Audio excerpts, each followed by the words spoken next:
மிகப்பெரிய பாதுகாப்பு இல்லைன்னு நினைக்கிறவங்க மட்டும் கேளுங்க. உண்மையான நம்பிக்கைக்குரியவர் யாருமே இல்லைன்னு மட்டும் நினைக்கிறவங்க மட்டும் கேளுங்க. என்னை சுற்றி நிறைய வலைகளை வச்சிருக்காங்க அப்படின்னு நினைக்கிறவங்க மட்டும் கேளுங்க. எனக்கு போக ஒரு இடம் இல்லையே, அடைக்கலம் இல்லையே அப்படின்னு நினைக்கிறவங்க மட்டும் கேளுங்க. எனக்கு ஒரு பிரச்சனை இல்லை, 1000 10,000 என பல பிரச்சனை இருக்குங்க அப்படின்னு நினைக்கிறவங்க மட்டும் இதை கேளுங்க. என் கண்களால என் கண்களுக்கு முன்னாடி இவ்வளோ ப்ராப்ளம் இருக்குதே அப்படின்னு நினைக்கிறவங்க மட்டும் இதை கேளுங்க. என் குடும்பம், என் கூடாரம், ஒரு வாதையும் ஒரு பிரச்சனையும் வரக்கூடாதுன்னு நினைக்கிறவங்க மட்டும் கேளுங்க. என்னை பாதுகாக்க ஒரு தூதர் வேண்டுமே அப்படின்னு நினைக்கிறவங்க மட்டும் கேளுங்க. என் பாதம் கல்லில் இடராதபடி தூதர்கள் ஏந்தி கொள்ளணும் அப்படின்னு நினைக்கிறவங்க மட்டும் கேளுங்க. இந்த பிரச்சனை என்னை விழுங்க பாக்குதே, இதை நான் மிதித்து கடந்து போகணுமே அப்படின்னு நினைக்கிறவங்க மட்டும் இதை கேளுங்க. இந்த கட்டு, இந்த பாவம், இந்த சாபம், இந்த இதுல இருந்து எனக்கு ஒரு விடுதலை வேண்டும் அப்படின்னு நினைக்கிறவங்க மட்டும் இதை கேளுங்க. எனது எதிர்காலம் எப்படி இருக்குமோ அப்படின்னு நினைக்கிறவங்க மட்டும் இதை கேளுங்க. எனக்கு கனம் மரியாதை இல்லையே என நினைக்கிறவங்க மட்டும் இதை கேளுங்க. எனக்கு நீடிய ஆயுசு வாழணும் அப்படின்னு நினைக்கிறவங்க மட்டும் இதை கேளுங்க. தேவனுடைய ரட்சிப்பு எதிர்நோக்கி பார்க்கிறேன் அப்படின்னு நினைக்கிறவங்க மட்டும் இதை கேளுங்க.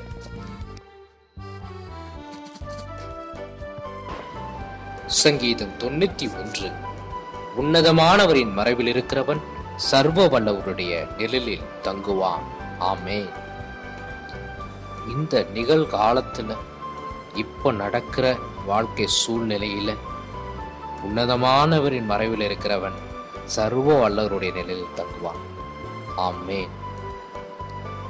நான் கர்த்தரை நோக்கி, நீர் என் அடைக்கலம், என் கோட்டை, என் தேவன், நான் நம்பி இருக்கிறவர் என்று சொல்லுவேன். அப்படி நான் சொல்லும் பொழுது இந்த நிகழ்காலத்துல அவர் உன்னை வேடனுடைய கண்ணிக்கும் பாழாக்கும் கொள்ளை நோக்கும் தப்புவிப்பார். ஆம், நமக்கு விரோதமாக வைக்கப்பட்ட வலைகள், கண்ணிகள் எல்லாவற்றிலிருந்தும் ஆண்டவர் நம்மளை தப்புவிப்பார், கொள்ளை நோக்கி தப்புவிப்பார். ஆமென். 4வது வசனம், அவர் தமது சிறகுகளாலே உன்னை மூடுவார், அவர் செட்டைகளின் கீழே அடைக்கலம் புகுவாய், அவருடைய சத்தியம் உனக்கு பரிசையும் கேடகும். எவ்வளவு ஆழமான சத்தியம்! அவருடைய சிறகுகள் வலிமையானது, கோழியின் சிறகுகள் மென்மையானது. ஆனால் நம்முடைய தேவனுடைய சிறகுகளோ வலிமையானது. அதை மீறி நம்மை தீங்கும் அணுகவே அணுகாது. அவருடைய செட்டுகளின் கீழே அடைக்கலம் உண்டு. ஆமென். எஸ், எவ்வளவு பெரிய ஒரு ஆசீர்வாதம்! 5வது வசனம், இரவில் உண்டாகும் பயங்கரத்திற்கும் பகலில் பறக்கும் அம்புக்கும் இருளில் நடமாடும் கொள்ளை நோக்கியும் மத்தியானத்தில் பாழாக்கும் சங்காரத்திற்கும் பயப்படாதிருப்பாய். ஏன் தெரியுமா? நீர் என் அடைக்கலம், என் கோட்டை, என் தேவன், நான் நம்பியிருக்கிறவர் என்று சொல்லும் பொழுது இந்த நிகழ்காலத்திலே தேவன் இரவில் உண்டாகும் பயங்கரத்திற்கு, பகலில் பறக்கும் அம்புக்கு, இருளில் நடமாடும் கொள்ளை நோய்க்கும் மத்தியானத்தில் பாழாக்கும் சங்காரத்திற்கும் பயப்படாமல் பார்த்து கொள்வார். ஆமென். எஸ், எகிப்து தேசத்திலே நடந்த சங்காரம் எல்லாருக்கும் தெரியும். தளர்ச்சங்களை சங்கரித்தார் நம்முடைய தேவன். எகிப்தியரின் தளர்ச்சங்களை எல்லாம் சங்கரித்தார். ஆனால் இஸ்ரவேலருக்கோ ஒரு தீங்கும் அணுகாமல் பாதுகாத்தார். நாம் கர்த்தருடைய பிள்ளைகள், கர்த்தரை நம்பி வாழ்கிறோம். அவரே நம்முடைய நம்பிக்கை என்று சொல்லும் பொழுது நம்மை ஒரு தீங்கும் அணுகவே விட மாட்டார். 7ஆம் வசனம், உன் பக்கத்தில் 1000 பேரும் உன் வலதுபுறத்தில் 10,000 பேரும் விழுந்தாலும் அது உன்னை அணுகாது. நம்மளை சுத்தி எத்தனை பேர் விழுந்தாலும், எத்தனை தீமைகள் நடந்தாலும் நமக்கும் அந்த தீமை நடக்குமோ என்று சொல்லி ஐயப்பட வேண்டாம். ஒரு நிமிடம் கூட சந்தேகப்பட வேண்டாம். அது நம்மை அணுகவே அணுகாது. ஏன் தெரியுமா? நீர் என் அடைக்கலம், நீர் என் கோட்டை, நீர் என் தேவன், நான் நம்பி இருக்கிறவர் என்று நாம் சொல்லுகிறோமே, நிச்சயமாகவே அது நம்மை அணுகாது. 8ஆம் வசனம், உன் கண்களால் மாத்திரம் நீ அதை பார்த்து துன்மார்க்கருக்கு வரும் பலனை காண்பாய்.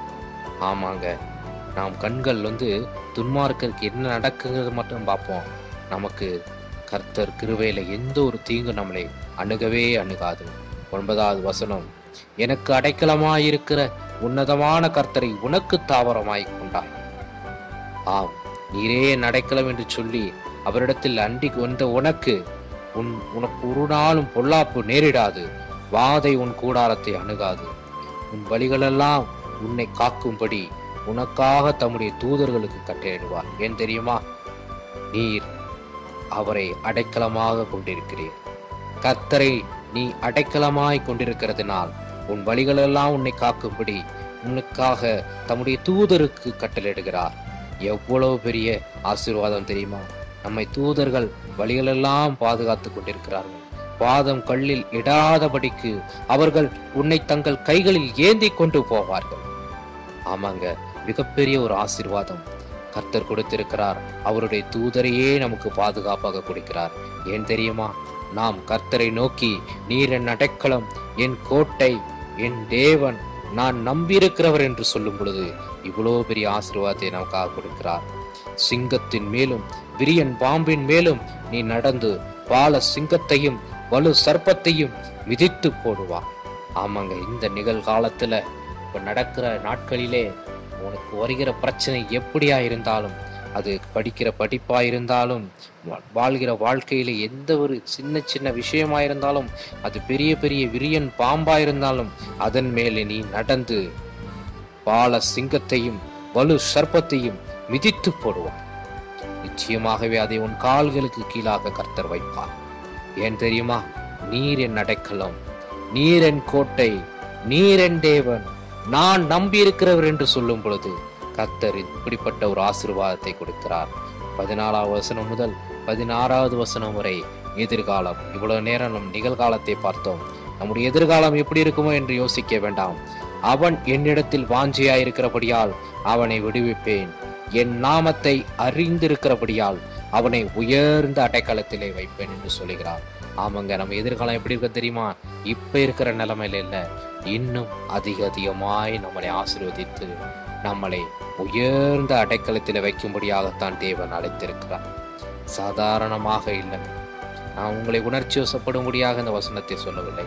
கர்த்தர் நிச்சயமாகவே நம்மளை உயர்ந்த அடைக்கலத்தில் வைக்க வேண்டும் என்று விரும்புகிறார். இதோ உங்களுக்கென்று ஒரு ஸ்தலத்தை ஆயத்தம் பண்ண போகிறேன் என்று சொல்லி இயேசு கிறிஸ்துவானவர் பரத்திற்கு எடுத்துக் கொள்ளப்பட்டார். அவர் சொல்லி இருக்கிறார், நமக்காக ஒரு ஸ்தலத்தை ஆயத்தம் பண்ணுகிற தேவன் வானத்திலே, ஆகாயத்திலே, அவர் இருக்கிற பரலோகத்திலே ஒரு ஸ்தலத்தை ஆயத்தம் பண்ணும் பொழுது நமக்காக இந்த பூமிக்கு தேவையானவைகள், இந்த பூமியில வாழுவதற்கு தேவையானவைகளை அவர் சந்திக்க மாட்டாரா?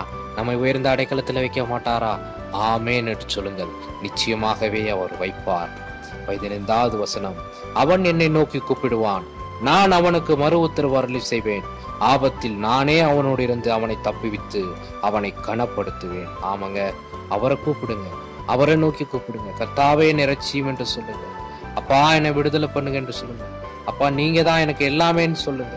அவர் சொல்றாரு, ஆபத்துல நான் அவன் கூட இருந்து அவனை தப்புவித்து அவனை கனப்படுத்துவேன்னு சொல்லுங்க. எவ்வளவு பெரிய தேவன் தெரியுமா? நம்மளை உயர்ந்த அடைக்கலத்துல வைக்கிறது தேவன். நம்மளை கனப்படுத்தணும் விரும்புகிற தேவன் ஒருவர் தான். இந்த பூமியிலே நீங்கள் எந்த நிலைமையிலும் தள்ளப்பட்டிருக்கலாம், சிலரால் ஒதுக்கப்பட்டிருக்கலாம், சிலரால் துக்கப்பட்டிருக்கலாம். ஆனால் கர்த்தர் சொல்கிறார், நான் அவனை கனப்படுத்துவேன் என்று சொல்கிறார். பிள்ளையே, விசுவாசத்தோடு கர்த்தாவே நீர் என் நம்பிக்கை என்று சொல், நீர் என் கோட்டை என்று சொல், நீர் என் தேவன், நான் நம்பி இருக்கிறேன் என்று சொல்லும் பொழுது அவர் நிச்சயமாகவே நம்மளை உயர்ந்த அடைக்கலத்தில் வைப்பார். நிச்சயமாகவே அவர் நம்மை கனப்படுத்துவார். நம்மளை இந்த பூமியில கனப்படுத்துகிற ஒரே ஒரு தெய்வம் அவர் இயேசு மட்டும்தான். அவரை மேல் நம்பிக்கையாயிரு, விசுவாசமாயிரு. 16வது வசனம், நீடித்த நாட்களால் அவனை திருப்தியாக்கி என் ரட்சிப்பை அவனுக்கு காண்பிப்பேன் என்று சொல்கிறார். நிச்சயமாகவே இந்த பூமியிலே வாழ தேவையான, வாழ்க்கைக்கு தேவையான நீடித்த ஆயுசு நாட்களை கொடுக்கிற ஒரே தெய்வம் அவர் மட்டும்தான். நம்மளை ரட்சிக்கிற ஒரு தெய்வமும் அவர் மட்டும்தான். இந்த சங்கீதம் 91 திரும்ப திரும்ப வாசித்து திரும்ப திரும்ப அதில் இருக்கிற ஆசீர்வாதத்தை பெற்றுக்கொள்ளுங்கள். கர்த்தர் உங்களை ஆசீர்வதிப்பாராக. ஆமென்.